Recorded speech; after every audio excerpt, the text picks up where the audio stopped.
जय जगन्नाथ पिलामाने आम चैनल को आपण मानक स्वागत। आज आम क्लास 10 ओडिया अध्याय 17 फल्गु एकांकिकार समस्त प्रश्न उत्तर सहज भाषा रे पढ़िबा। तेबे भिडियोटी को शेष पर्यंत देखंतु बिले। तो प्रथम प्रश्न कोन देछि, सुब्रत की चाकरी करुथिला। सुब्रत एक कॉलेज रे कोन अध्यापक भाव रे चाकरी करुथिला। सुब्रत को स्त्री को नाम कौन थिला पिले? सुब्रत को स्त्री को नाम प्रीति थिला। तांको स्त्री को थिले प्रीति। प्रीति कानी रे की जलखिया धरी आसीथिली पिले? तो प्रीति कौन? से प्रीति कानी रे तेल प्याज मिसा चाउल भजा धरिकी आसीथिली जलखिया भाबरे। केउ जिनिस भितरे रखी दे आसे बोली प्रीति कहिथिले?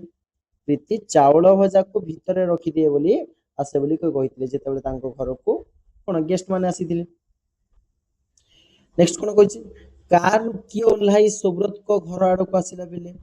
तो कार रु कैप्टेन महापात्र ओल्हाई की सुब्रत को घर आड़ को आसीथिले। महापात्रन को स्त्री को नाम कौन पिले? महापात्रन को स्त्री को नाम थिला पुरबी। मन अछि ना पुरबी किए? पुरबी के मन नाही? तो पिले पुरबी थिले किए मन नाही? देखो पुरबी सुब्रत कोन जीएफ थिले ना। तो नेक्स्ट देखिबा परवर्ती महापात्र केउठारे घर करिसंती। महापात्र केउठारे घर करथिले? महापात्र माद्रास रे घर करिथिले। नेक्स्ट देखिबा महापात्रଙ୍କ झियर ना कोन थिला? महापात्र झियर ना थिला बेबी। तांको झियंको ना थिला बेबी। नेक्स्ट देखिबा बिले तो एबे 9 नंबर प्रश्न कोन दैछि बिले? पियूसीଙ୍କ ପାଇଁ कोन करिया ପାଇଁ महापात्र बेबी को कहिले?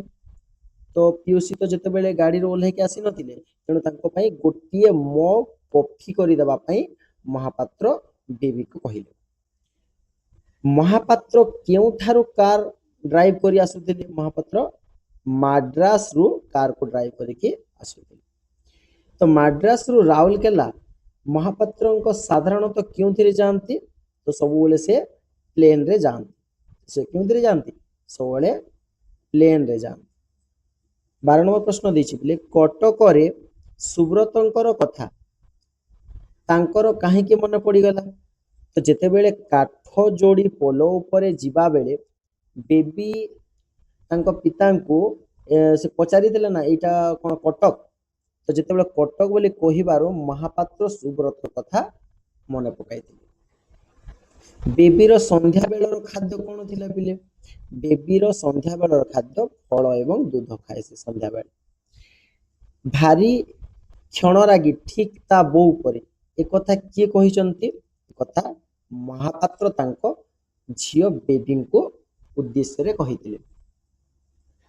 से पढ़िला बेले मु हुए तो रास्ता तैयारी कि पोलो तैयारी कथा भाबु थाए। ए उक्ति रे से कहा पई उद्दिष्ट? तो ए उक्ति रे से पूरबी जेते बेले पढ़ु थांती अध्यापकंकर तो सेते बेले सुब्रत को बही छपाई हेतला। से बही गुडी को जेते पढ़ी कि महापात्र को सुनोथिले से सेते बेले तांको न सुनिया पई से पोलो किंबा रास्ता कथा भाबु थाए बोली कि सुब्रत बाबू को कहउछन।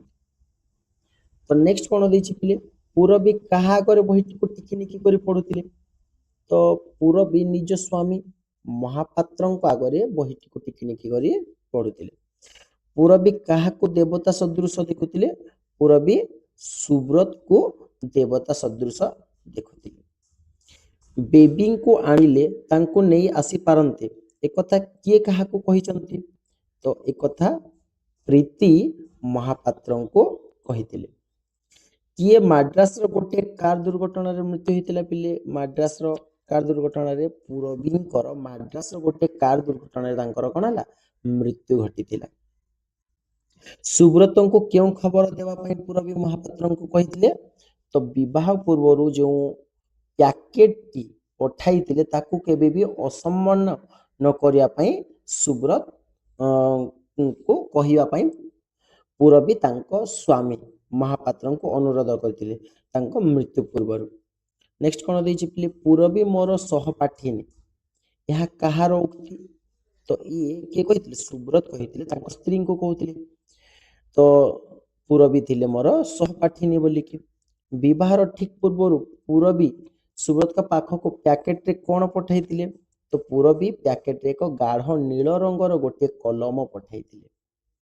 नेक्स्ट कौन दी पे 20 नंबर प्रश्न दी सुब्रत को क्यों खबर देवाई पूरबी पठे तो यहाँ पे रिपीट हो जाए तो नेक्स्ट देखा 23 नंबर सुब्रत क्यों रंगर कलम लिखुले तो सुब्रत गाढ़ नील रंगर कलम लिखुले कलमटी बिक्री हो जाइथिबारु किए कांदी उठिले तो जेतेबेले कलमटी को बिक्री कर प्रीति कांदी उठिले कारण जेतेबेले तांको घर को अतिथि आसिले पुरबींकर स्वामी महापात्र बेबी तो सेतेबेले तांको पाखरे कोनोसी खाद्य नथिला तेणु खाद्य आनिबा पई से कलमटी को बिक्री कर देथिले तेणु एही समय एही घटना को मन पके प्रीति कांदी छंती नेक्स्ट कौन दी घनश्याम बाबू को स्त्री को कौन देवा प्रीति कही तो घनश्याम बाबू को स्त्री को गोटे काच बंधा दे रक्त रंगर 10 टंकिया नोट देवा प्रीति कही तो पिले ये भिडियोटी एथि समाप्त होची भिडियोटी भल लागितिले लाइक शेयर